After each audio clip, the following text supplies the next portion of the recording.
को बरसात वर्षा योग में सूरत में सागर आए फिरोजाबाद। वर्षा योग में सूरत में सागर। नमः सिद्धेभ्यः। ओम नमः सिद्धेभ्यः। मंगलम भगवान वीरो मंगलम गौतमो गणि मंगलम कुंद कुंदाद्यो जैन धर्मोस्तु मंगलम सर्वमंगल मांगल्यम सर्वकल्याणकारिकम प्रधानम सर्वधर्माणां जैनम जयतु शासनम जैनम जयतु शासनम। बोलिए आदिनाथ भगवान की, महावीर भगवान की जय। परम पूज्य तपस्वी सम्राट आचार्य गुरुदेव 168 सागर जी गुरु महाराज की जय। परम पूज्य परंपराचार्य श्री 108 सौभाग्य सागर जी गुरु महाराज की जय। अहिंसा विश्व धर्म की जय। और एक बार पूरे जोश खरोश और भक्ति और शक्ति का साथ जय घोष करेंगे। बोलिए परम पूज्य आचार्य श्री 108 सागर जी महाराज की, समस्त मुनि संघ की। मानव आज ऐसा विषय है जिस विषय पर बोलने के लिए शब्द नहीं होते हैं।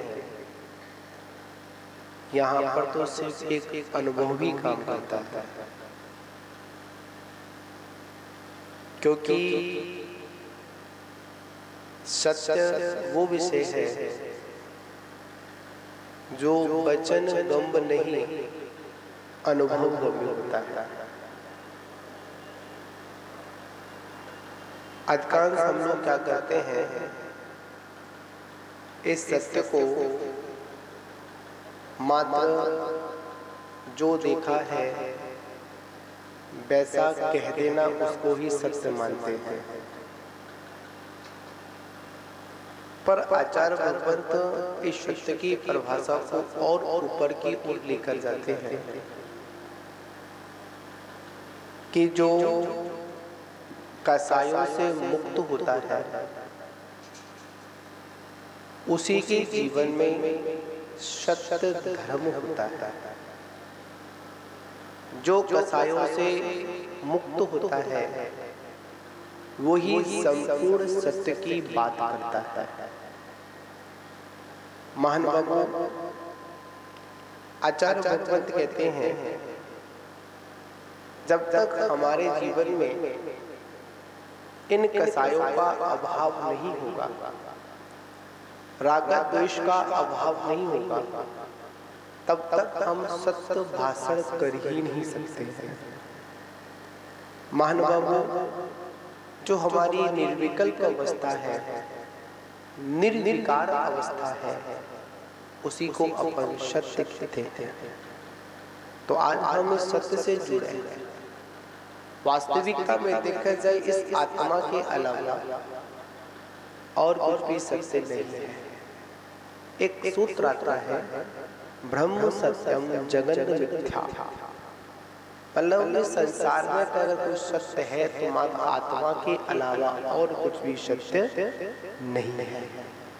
और जो कुछ भी दिख रहा है वो सब कैसा है, असत्य है, सत्य नहीं है।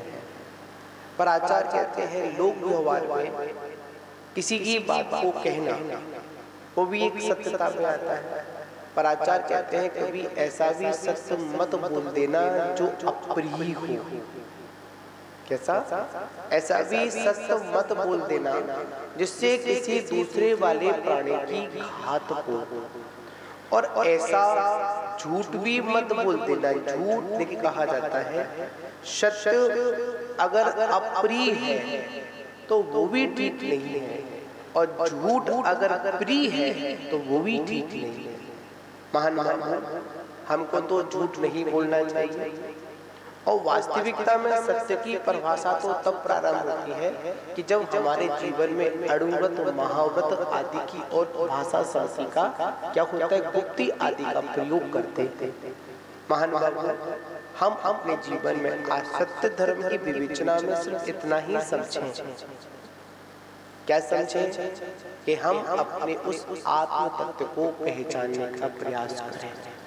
अब हमारे उस सत्य के ऊपर जो कसायों का जो आवरण है, आप लोगों ने देखा कि जैसे अनेक जैसे पुस्तकों में भी आता है कि उत्तम, क्षमा, मार्दव, आर्जव, उसके बाद सत्य आता है, फिर सोच आता है। कहीं कहीं पर सोच पहले आता है और सत्य बाद में आता है, कसायों की अपेक्षा से। पूर्णतः सत्य की प्राप्ति तो जब तक हमारे जीवन में अगर एक भी कसाई विद्यमान है, तब तक हमको न सत्य बात पता चल सकती है और न हम सत्य बात को सुन सकते हैं। महान आचार्य कहते हैं सत्य का मतलब होता है केवल ज्ञान। कौन सा ज्ञान? केवल ज्ञान। उससे भी ऊपर हटकर जाए सत्यता की प्राप्ति होती आत्मा में लीनता। ठीक है ना? तो हम सभी को आज क्या समझना है? मात्र इतना समझना है कि हमको अपनी आत्मा में लीन होना है। बहुत हमने विवेचनाएं सुनी, भला एक तोता था, अतः कर्ण सुनते हो, संत ने पूछा एक साधु से पूछा कि बताओ इसकी जान किसके हाथ में है? एक शिकारी था, उसने संत से पूछा, सुना था कि संत कभी झूठ नहीं बोलते हैं। तो सज्जन ने क्या किया, उस शिकारी ने उस चिड़िए को अपने हाथ में पकड़ लिया और पूछता कि बताओ ये जिंदा है या मरी है? तो संत ने कहा, युक्ति के साथ में कहा कि अगर ये बोलता हूँ कि जिंदा है तो झट से इसको हाथ में दबाकर मार देगा तो झट मैं झूठा हो जाऊंगा, और अगर मैंने बोल दिया चिड़िया मरी हुई है तो मुट्ठी को खोल दे वो चिड़िया उड़ जाएगी। तो संत ने बड़े शब्दों का प्रयोग किया, युक्ति का प्रयोग किया। उन्होंने कहा कि इसकी जान तो तेरे हाथ में है। क्या बोला? इसकी जान तो किसके हाथ में है? तेरे हाथ में है। उसने मेरे हाथ में कहा है। झट उसने अपनी मुट्ठी को खोला और तुरंत वह चिड़िया उड़ जाती है, प्राणों की रक्षा भी हो जाती है और सत्य वचन भी घोषित हो जाता है। तो महानुभावों, ऐसी बहुत सी घटनाएं हैं। याद रखना, सत्य वचन वही बोल सकता है जिनका मन सच्चा है, और जिनका मन सच्चा नहीं है वो कभी सत्य भाषण भी नहीं कर सकता है। महान बाबू, हम निर्विकारी बने, ऐसी आज परमात्मा से कामना करें। हम अपने जीवन से कसायों को दूर करें, ऐसा हम प्रयास करें। मानते कि अभी आज की अवस्था में ये कसाई संपूर्णता दूर नहीं हो सकती है, तो कोई बात नहीं, संपूर्णता दूर नहीं हो सकती है तो कम से कम उन दूरियों को बढ़ाने का हम पुरुषार्थ तो कर सकते हैं। हमको हमेशा अपनी आत्मा की ओर, अपने उस सत्यता की ओर, बड़ी आश्चर्य की बात होती है जब किसी से सत्य बोला जाए तो व्यक्ति उसको सहन नहीं कर पाता है। सत्य हमेशा कैसा होता है? कड़वा होता है। सत्य हमेशा अकेला चलता है, किसी का साथ नहीं लेता है। कहा जाता है सत्य परेशान तो करता है पर परास्त नहीं होने देता है। क्या नहीं होने देता? परास्त नहीं होने देता है। कहा भी जाता है एक झूठ को छुपाने के लिए जाने कितने सारे झूठों का सहारा लेना पड़ता है, और सत्य तो हमेशा एक एकाकी हुआ करता है। और आश्चर्य की बात होती है, हम सत्य किनको सुनाते हैं? जो मुर्दा होते हैं।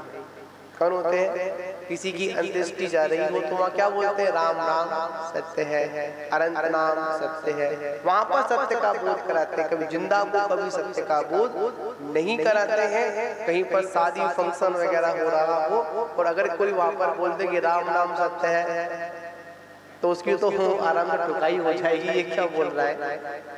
मुर्दे को सुनाते हैं। अरे मुर्दों को नहीं, जिंदा लोगों को सत्य का भान होना चाहिए। जब तक हम सत्य का भान नहीं करेंगे, जब तक हम सत्य को नहीं पहचानेंगे, जब तक हम सत्य को ना बोल सकते हैं और ना सत्य का आचरण कर सकते हैं। सत्य बोलने का तो विषय है, उससे पहले हमारे अंतरंग का विषय भी है, हमारे आचरण का विषय भी है। आचार्य कहते हैं कम बोलो, कैसा बोलो? अच्छा बोलो, मीठा बोलो, सत्य बोलो। ऐसा वचन बनाना है, ऐसी वचन को भी मत बोलो जिन वचनों के माध्यम से आपका भी अहित हो और सामने वाले का भी अहित हो जाए। ये सारी बातें उनके जीवन में हुआ करती हैं जो कसाय भावों से मुक्त होते हैं। कैसे होते हैं?